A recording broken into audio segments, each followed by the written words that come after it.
Hoje, a gente mergulha no livro 3 de A Riqueza das Nações. Um capítulo que pode parecer curto, mas olha, o poder dele é imenso.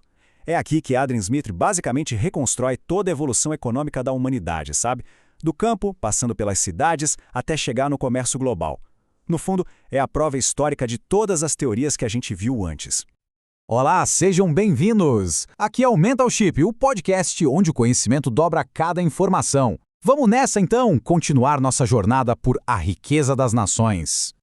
E para começar, vamos direto ao ponto. A pergunta que guia esse capítulo inteiro. Será que existe um caminho natural para a economia de uma nação crescer? Para o Adam Smith, a resposta era um sonoro sim. E o mais curioso é que essa resposta começa de um jeito bem simples mesmo. Como eu disse, a resposta dele é sim. Ele vai chamar isso de caminho natural. É uma progressão que, se a gente pensar bem, é até meio óbvia, sabe? Num mundo perfeito, seria esse o passo a passo que levaria qualquer sociedade, da simples sobrevivência até a riqueza. Bora ver como isso funciona na prática? Então, o processo tem basicamente 4 passos bem claros. Primeiro de tudo, a terra, a agricultura. Daí, com o tempo, a produção melhora, fica mais eficiente e... pronto, começa a sobrar comida, a gerar excedentes. Essa sobra toda faz com que nem todo mundo precise ficar no campo, né? E aí, as cidades começam a nascer e crescer. E por fim, essas cidades viram os grandes centros de comércio e de manufatura. É uma lógica que faz todo sentido. A riqueza nasce no campo e vai para a cidade. Parece simples, né? Pois é. É exatamente aqui que a análise do Smith fica genial. Porque ele olha para a história e percebe que a Europa medieval não seguiu essa receitinha de bolo. Pelo contrário, ela fez o caminho totalmente inverso.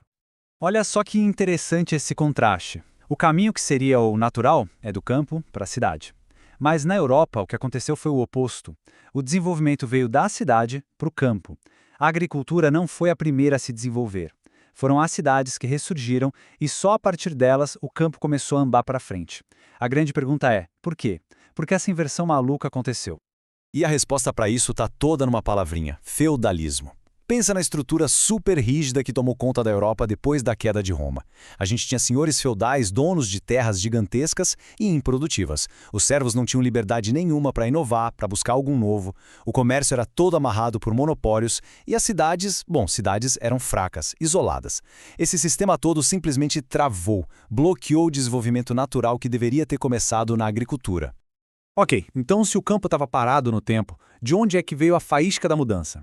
A resposta, e isso é surpreendente, veio justamente das cidades. Elas começaram a ressurgir ali no meio, quase como umas ilhas de liberdade e de oportunidade. Cidades como Veneza, Lisboa, Bruges, elas foram essenciais, cumprindo 3 funções vitais. Primeiro, elas viraram um refúgio. Os servos fugiam para lá e de repente conseguiam liberdade, novas chances na vida. Segundo, elas criaram mercados. A cidade precisava de comida, de ferramenta, de tudo. E essa demanda enorme começou a puxar a produção lá no campo. E terceiro, lá dentro das cidades, os artesãos e os comerciantes foram desenvolvendo habilidades cada vez mais complexas para atender toda essa gente. Então, o ponto central é esse paradoxo, essa virada de mesa. O Smith inverte completamente a lógica para explicar o que aconteceu de verdade na história. Não foi o campo que desenvolveu as cidades, foram as cidades que puxaram o desenvolvimento da agricultura. É uma das sacadas históricas mais brilhantes dele, sem dúvida. Mas olha, isso aqui não é só uma aula de história, por mais fascinante que seja. Para o Adam Smith, esse livro terceiro é a prova dos 9. É aqui que ele mostra que aquelas grandes teorias econômicas dele não são só ideias no papel, mas forças reais que moldaram o mundo como a gente conhece. Repara só como tudo se conecta perfeitamente. Lembra da teoria da divisão do trabalho? Pois é, as cidades criaram os mercados gigantes que fizeram a especialização valer a pena.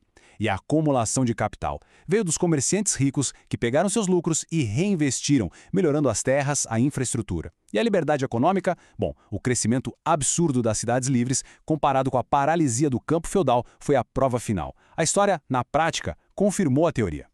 Ok, a gente já viu que essa análise histórica é incrível. Mas e daí? O que isso tem a ver com a gente hoje? Por que essa história da inversão europeia ainda é tão importante? É que a resposta para essa pergunta nos leva direto para o coração do pensamento do Smith. Porque ao analisar a história, ele não estava só sendo um historiador. Ele estava tirando lições universais sobre o que faz uma economia crescer de verdade. E as conclusões são poderosíssimas. A história mostrou para o Smith que as sociedades travam quando o poder e a terra ficam concentrados na mão de poucos, como no feudalismo, e, por outro lado, elas florescem com o comércio, com o dinamismo das cidades. Mostrou também que campo e indústria não são inimigos, eles se ajudam. E o mais importante de tudo, o verdadeiro motor do progresso é um ambiente com livre comércio, com mobilidade social, com segurança jurídica. Smith não estava só criando uma teoria, ele estava de fato explicando a história do capitalismo. Então, para a gente amarrar tudo, hoje a gente viu que existe um caminho natural de desenvolvimento que vai do campo para a cidade. Mas vimos também que a Europa medieval fez o caminho inverso, por causa do feudalismo. Foram as cidades que se tornaram o grande motor que modernizou o campo. E a lição que fica, que vale para qualquer época, é que o progresso precisa de mercados livres, segurança e investimento para acontecer. E na nossa próxima análise, o assunto vai ficar ainda mais quente. A gente vai entrar no livro 4, onde Adam Smith simplesmente desmonta o mercantilismo, aquele que era o sistema econômico dominante no mundo todo logo antes do capitalismo surgir. Este episódio foi gerado com o apoio de inteligência artificial para maximizar clareza e profundidade. Para compreender tudo com profundidade, recomendo a leitura da obra original. Se gostou, curta e compartilhe. E para a gente fechar, fica aqui uma provocação para pensar. Se no passado as cidades foram esse grande motor de liberdade e de prosperidade, qual será que é o nosso motor hoje, nesse mundo tão digital e conectado? Fica aí a reflexão.